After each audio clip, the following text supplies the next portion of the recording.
Salut YouTube, c'est Superboki. Aujourd'hui, une nouvelle petite interview où pour trouver des invités de qualité, la chaîne n'hésite pas à traverser les océans.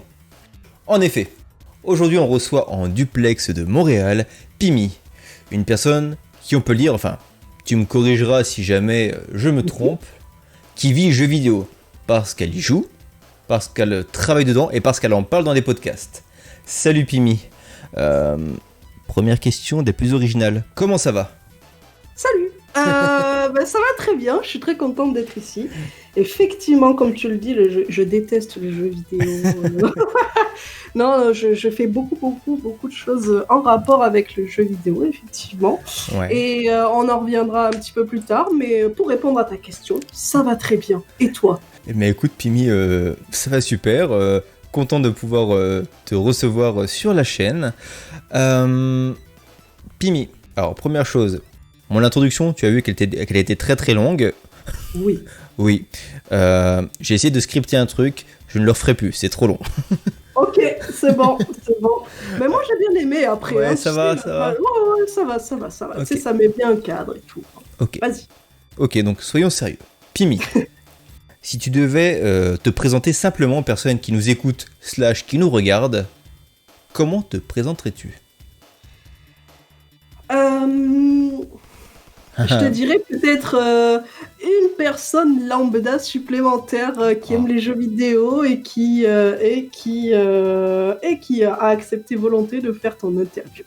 Je pense que... C'est pas un portrait très très flatteur, personne lambda. Non, mais tu sais, c'est pas... je te dirais... comme tout le monde, en fait, tout le monde va te dire je suis passionné de jeux vidéo depuis que je suis gamin et tout, machin. Donc, tu vois, tu sais, c'est la sempiternelle rengaine, tu vois, j'ai pas envie de te sortir ça, je suis juste une personne qui aime les jeux et qui vit aujourd'hui et qui en a fait son métier. Bah tu vois, ça c'est super intéressant, t'en as fait son métier. Est-ce que tu peux dire vaguement ce que tu fais dans le jeu vidéo ? Bien sûr. Alors, j'ai un emploi un peu spécifique, je te dirais, Dis-moi. parce que ma fiche de poste officielle c'est Community Manager. Donc, tout le monde, je pense que c'est ce que c'est qu'un Community Manager. Mais en réalité, je ne fais pas que ça, puisque je suis à 50%, en ce moment, je suis à 50% Community Manager, et les autres 50% sont je suis ce qu'on appelle recherchiste.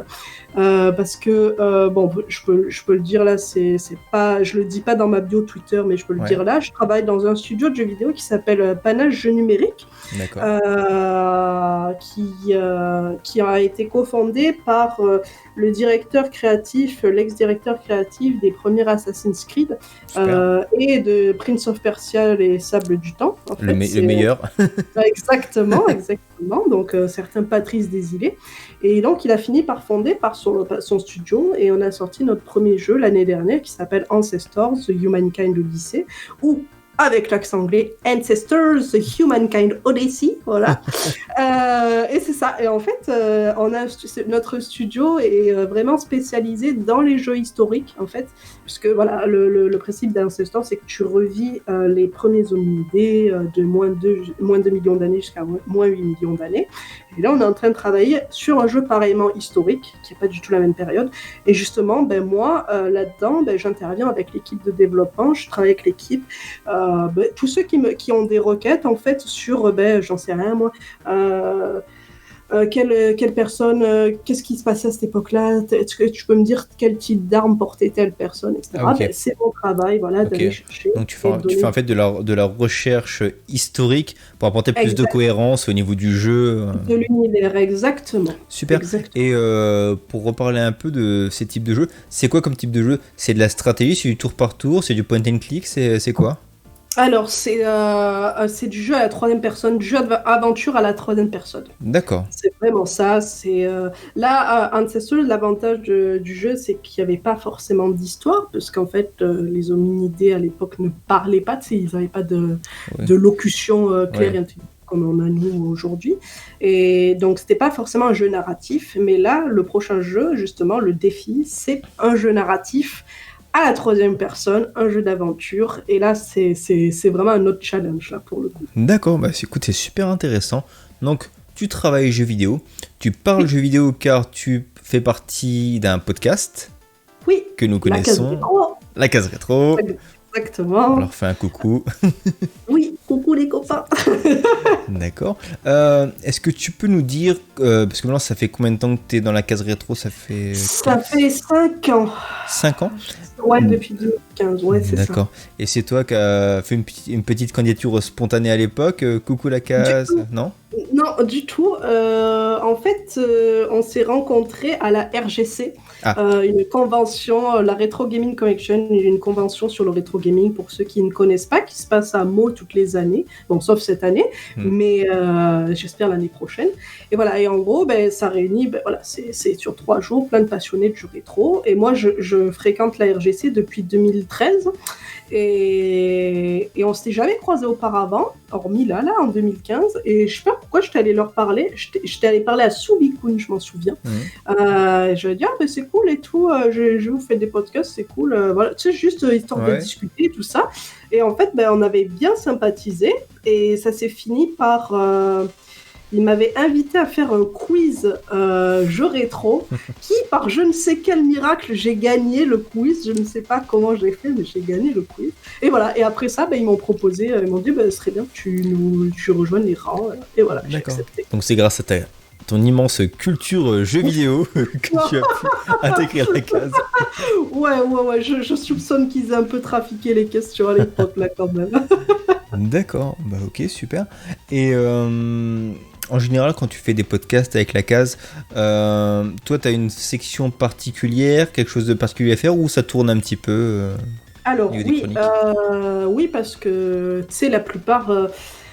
à quelques exceptions près, la plupart des jeux que l'on traite à la case, c'est des jeux que l'on a joués quand on était enfant, en fait. Sauf si, tu vois, par exemple, moi, il y a certains jeux qui m'intéressent de faire, mais que je n'ai jamais fait quand j'étais petite, et que j'aimerais faire aujourd'hui pour en parler avec l'œil d'aujourd'hui. Mais voilà, c'est vraiment ça.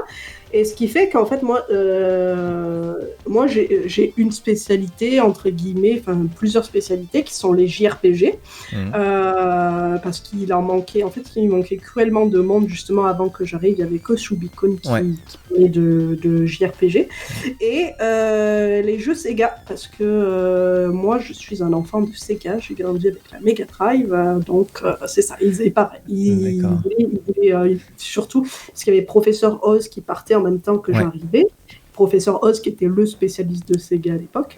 Et du coup, c'est pas que j'ai pris ma place parce que très sincèrement, je suis pas non plus, je suis pas une encyclopédie Sega, mais j'apporte une patte Sega. D'accord. Donc maintenant, ils ont renforcé aussi avec Punky au niveau Sega. Exact. Lui, Sonic, c'est lui, il est gros. Il est encore plus spécialiste que moi. Enfin, pour le coup, c'est incomparable entre les deux. Oui, d'ailleurs, tu le vois sur sa chaîne. C'est Sega, sur plein de choses. Exactement. Ça marche. Tu nous parlais tout à l'heure, comme quoi vous jouiez avec le jeu de votre enfance, ce qui nous fait une très bonne transition où nous allons commencer par le commencement.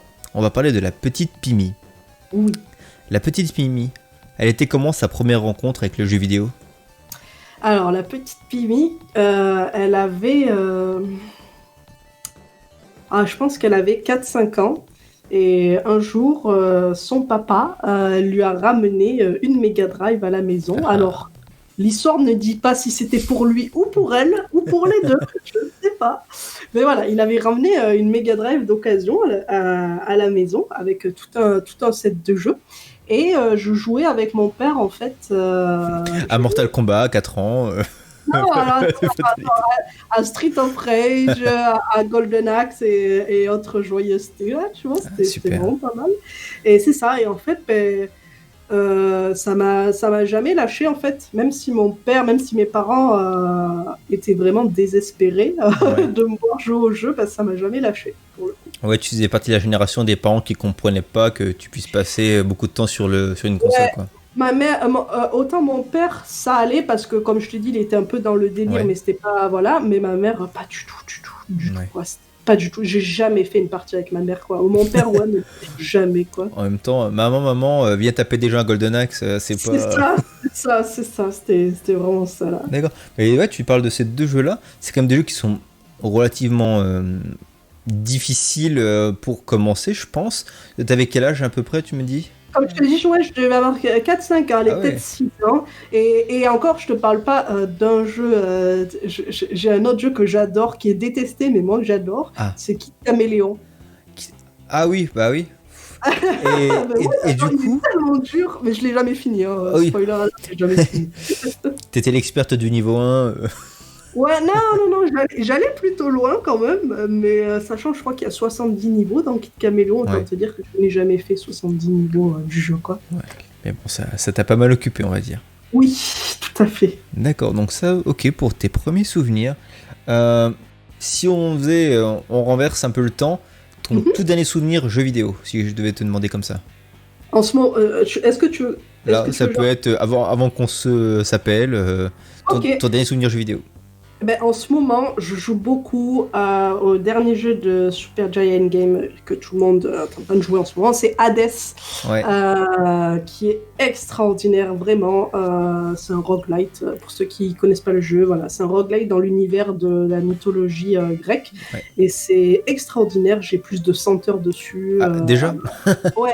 Ouais. Et D'accord. encore là, je fais une petite pause ces Ouais. derniers jours, mais je le carbure cassé en ce Ouais. moment. J'y ai pas joué, mais c'est vrai que la DA, je la trouve assez sympa. Et, Ouais. et au niveau de difficulté, Hades, genre, c'est comme quelque chose de difficile ou c'est. Ouais, Ça- je te dirais que oui, l'air de. En fait, c'est très. La courbe de progression est quand même assez spécifique parce que, en fait, les premières runs que tu vas faire, tu vas perdre peut-être au premier ou au second boss. Tu vas Ouais. dire putain, tellement difficile ce jeu. Et en fait, au fur et à mesure que tu joues, tu vas commencer à vraiment retenir les patterns et tu vas commencer à passer vraiment les boss comme ça, comme si de rien n'était. Ouais, Et jusqu'à ce que tu arrives au boss final qui est Hades, justement. d'accord. Et Hades, tu vois, autant je l'ai souvent atteint, en fait, avant de le battre. Je l'ai souvent atteint, mais il m'a fallu quand même un certain nombre d'essais avant de le battre, quoi. Mais après, au fur et à mesure, voilà, tu apprends ses patterns, etc. Je ne veux pas te dire trop en dire, là. Non.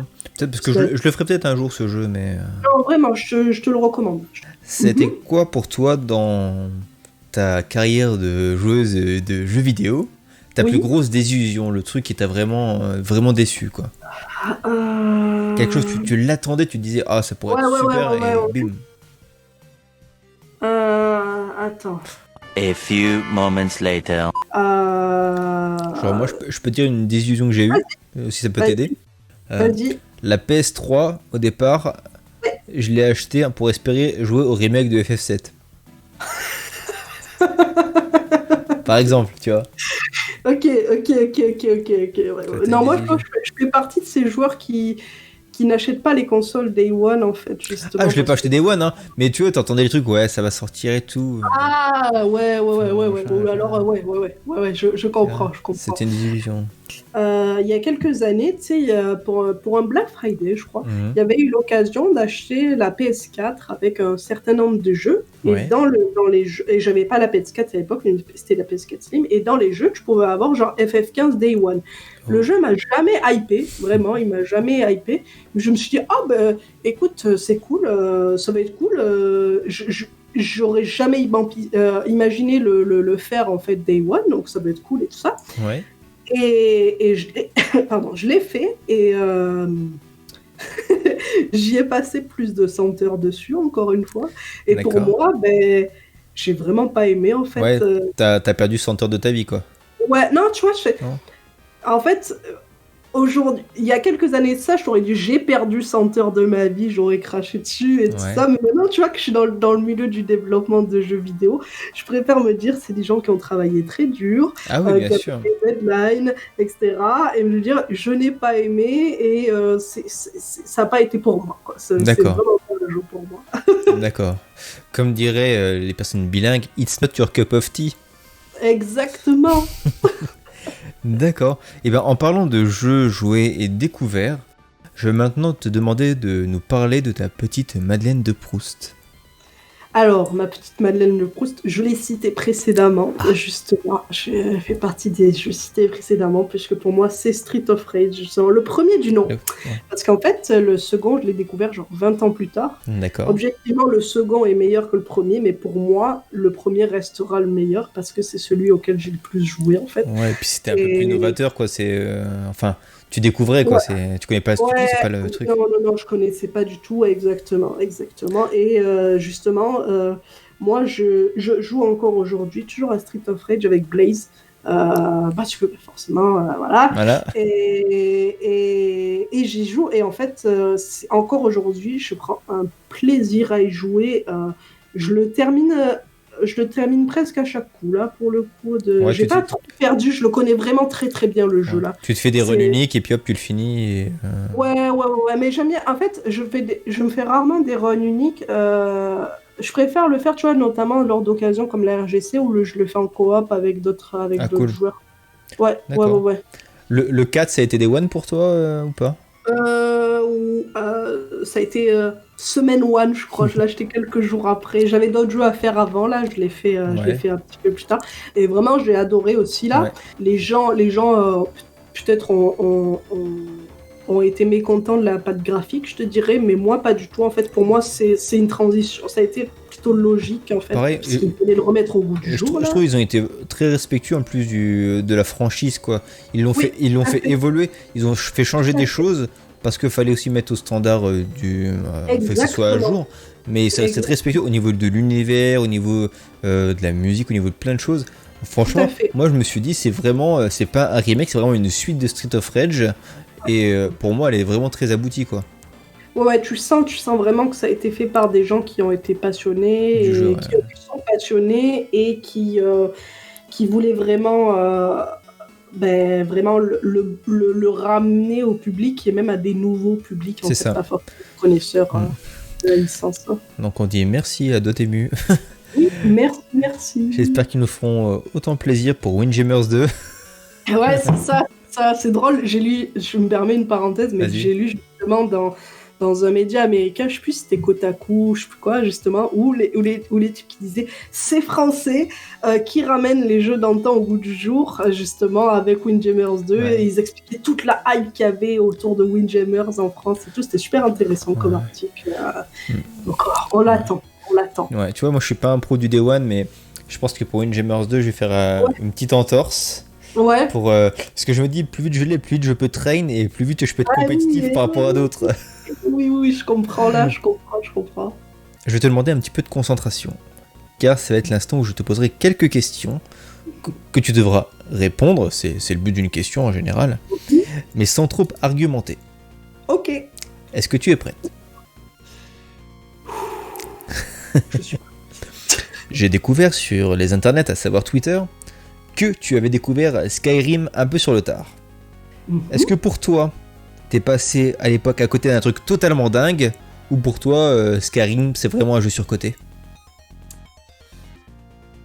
Entre les deux. Je vais dire entre les deux, parce que je comprends la hype à l'époque, Ouais. et je comprends aujourd'hui qu'il est vieilli. Ouais, bah oui, c'est un... Il y a des choses qui ont mal vieilli, hein. C'est au niveau du gameplay, mais plein de choses. Je suis désolée, ça va être compliqué à te dire. Non, mais là, c'est vrai que c'était quand même un peu difficile dans le sens où c'était très fort à l'époque, mais maintenant, il y a eu tellement de choses qu'on fait mieux depuis que... Ouais, voilà. et encore, tu vois, j'ai pas joué... C'est mes premiers RPG occidentaux, là. Bon, bref, on va faire une parenthèse, je m'arrête là. Tu m'offres une très belle transition avec les RPG occidentaux, car on va parler de RPG qui ne sont pas occidentaux. Oui.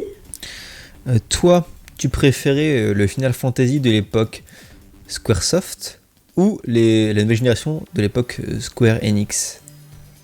Squaresoft. Squaresoft, Ouais, d'accord. sachant que mes préférés restent le 9 et le 5. D'accord. C'est intéressant, je vais pas rebondir dessus parce qu'on pourrait en parler pendant... Voilà. Mais le 5, je valide. Le 9, j'aimerais valider, mais je suis maudit pour le 9, j'ai jamais pu le finir. J'ai essayé de le refaire au moins 3 ou 4 fois. Entre sauvegarde qui plante, console volée, ouais. CD mort. Ouais. Ok. Question 3. On va se la jouer un peu. Tu connais le film Old Boy? Oui, mais je l'ai jamais vu. Film coréen où en gros, un mec est emprisonné pendant 15 ans dans une pièce. Ok. Donc là, c'est toi qui vas être emprisonné parce que les mecs de Bethesda, ils ont appris que tu n'avais pas joué à Skyrim à l'époque. Et ils te punissent. Et ils t'autorisent de prendre un jeu sur lequel tu pourrais jouer pendant 15 ans et tu dois faire un choix. Mais tu as le choix entre deux jeux. Soit parce que c'est Bethesda, Fallout, mais Fallout 76. Soit, ok, tu prends pas Bethesda, mais tu joueras à Patapon sur PSP avec sa musique en boucle. Patapon. Patapon. Ah oui. Ouais. Patapon. T'es prêt à entendre pendant 15 ans non-stop? Oui, oui. Ok. Qu'est-ce que je peux dire à ça? Sans aucune hésitation. Pimi, les jeux sur smartphone, pour toi, est-ce que c'est une vraie expérience de gaming ou c'est tout juste bon à passer le temps dans les transports ou aux toilettes? Vraie expérience de gaming. D'accord. T'as un exemple de jeu pour toi, smartphone, qui est vraiment... on peut vraiment dire ça, c'est du jeu? Monument Valley. Sky. D'accord. Ouais. Non, mais j'essaierai l'occasion, parce que c'est vrai que pour moi, en smartphone, peut-être que je suis trop vieux pour ces conneries, mais... je sais pas. D'accord. Bon, allez, je vais continuer et on va reparler Final Fantasy. Vas-y. Final Fantasy 8. Est-ce que pour toi, c'était un jeu trop mature ou un jeu qui a raté un peu son sujet? Genre, Alors, c'est une excellente question parce que j'ai fait FF8, mais je l'ai fait il y a très longtemps, tellement longtemps que je n'ai plus de souvenirs. Et ça fait quelques années que je me dis qu'il faut que je le fasse, en fait, là, pour me remettre Ouais. dedans. Mais de ce que je m'en souviens, j'avais passé un vrai bon moment dans FF8, là, pour le coup. Enfin, tu sais, il y en a beaucoup qui le décrit, là, Ouais. mais je te parle en termes de sensations de jeu, etc. De ce que je me souviens, c'était vraiment chouette, quoi.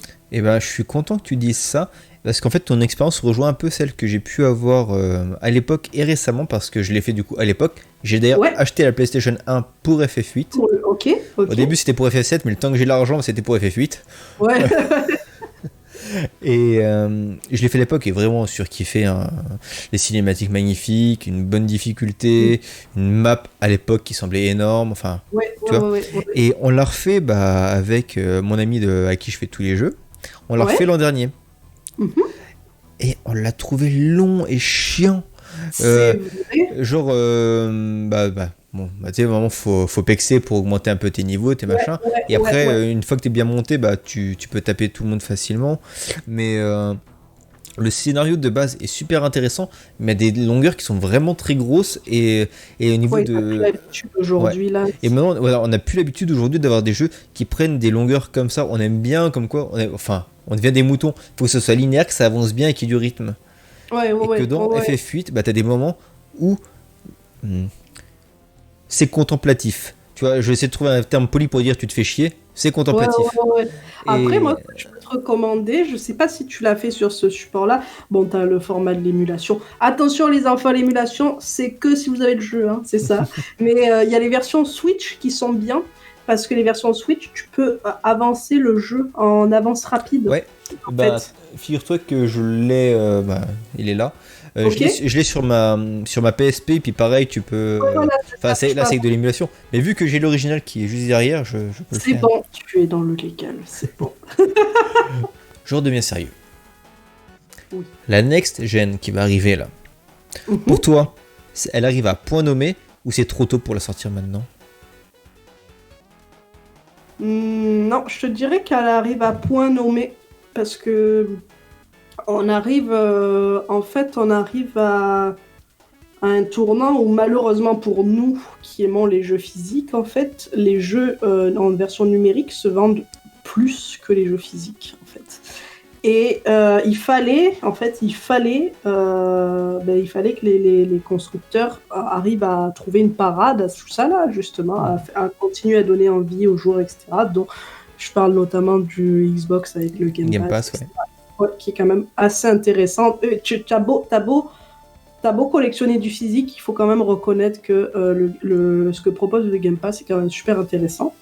Et pour moi, je trouve que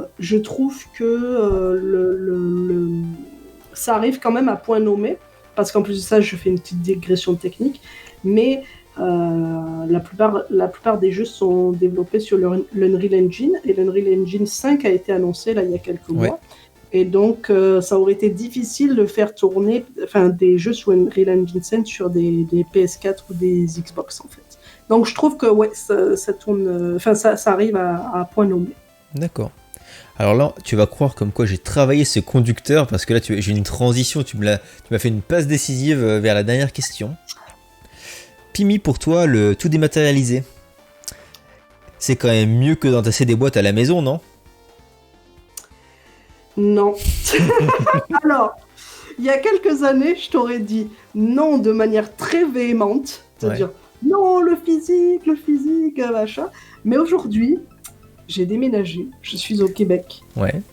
Et, et je me rends compte que, force est de constater que le numérique, c'est quand même super intéressant d'un point de vue transport, en fait, parce que je bouge pas mal et tout ça. Je te dirais pas que j'achèterais mon prochain Final Fantasy ou quoi en version physique. Ça, tu vois, c'est pas encore concevable pour moi de mettre 70€ dans un jeu numérique, je veux dire. Je me suis emmêlé les pinceaux. Mais par contre, tu vois, des expériences indé, tu vois, on parle de Hades, par exemple. Moi, j'ai pas de problème à donner, à mettre des sous là-dedans, là. Pour le mettre en démat. Ok. Ouais. Eh bien, écoute, on se dirige tout doucement vers la fin de cette petite interview. Et quand je regarde le compteur, je me dis que je vais devoir faire quelques cuts. Pour terminer, pour suivre ton actu, du coup, Pimi, on peut te retrouver sur ton Twitter, Pimi_. Exactement.